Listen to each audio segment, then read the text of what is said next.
Hi folks, it's Richard from Inclusive Driving. This is the secret guide to the parallel park. And what I'm trying to explain today is how to work out when to steer and when to stop steering.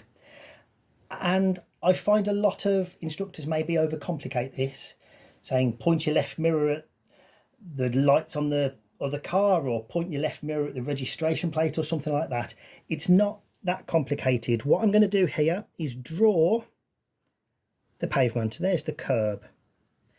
Now what I want you to do is just drive along, do a normal stop on the left, pull up on the left in a safe place. It's good if you've got nothing in front of you at the moment. We don't need another parked car or anything like that. Now we're just going to think about what we're trying to achieve during a parallel park. So here is our imaginary target car.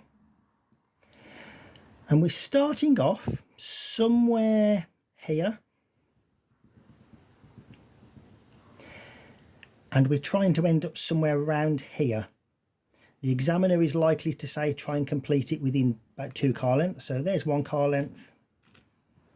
There's 2 car lengths. So this is the amount of space we've got.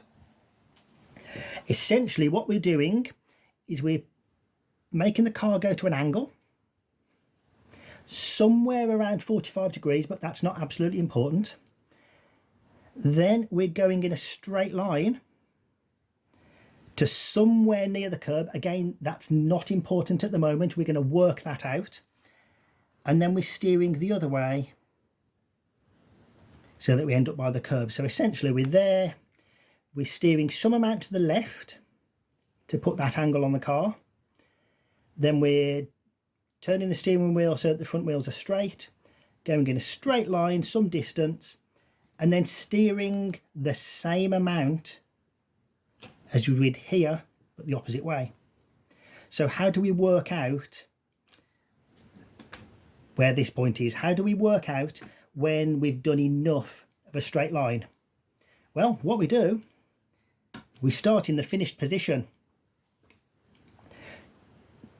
Choose an amount of steering, half a turn of the steering wheel, 1 turn of the steering wheel, it doesn't matter, just remember how much you've done. And drive forwards, of course, when it's safe, until you're at about a 45-degree angle. So you're now pointing somewhere around 45 degrees.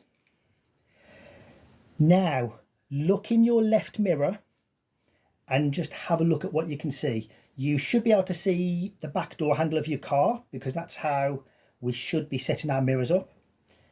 You should be able to see the pavement here. It's going to look different depending on how far forwards you're sitting in your car. If you've got shorter legs or longer legs, it's going to look a little bit different depending on how tall you are.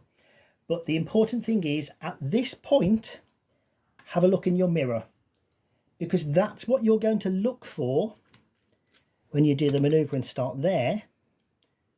45 degrees, straight line. The point you're going to stop is when it looks exactly the same as you've just seen on your kind of doing it backwards experiment. Okay, and so if you steer half a turn here, get to the point where it looks like you've seen before in the mirror, and then do exactly the same amount of steering here. If you do 1 full turn here, straight line, when the mirror looks like you've seen before, 1 full turn here. Same amount of steering at both sides. So just to recap, drive forwards. This is just an experiment to help you know what you're expecting to see in your mirror. Steer some amount till you're about 45 degrees. And then look in your left mirror, and that's what you're aiming for. You're aiming for it to look the same when you do it for real and get to that same point. Well, I hope that's useful. Go and have a practice. Tell your instructor about this idea. Go and practice in your family car and let me know how you get on. Well, that's all for now, and we'll see you on another video very soon.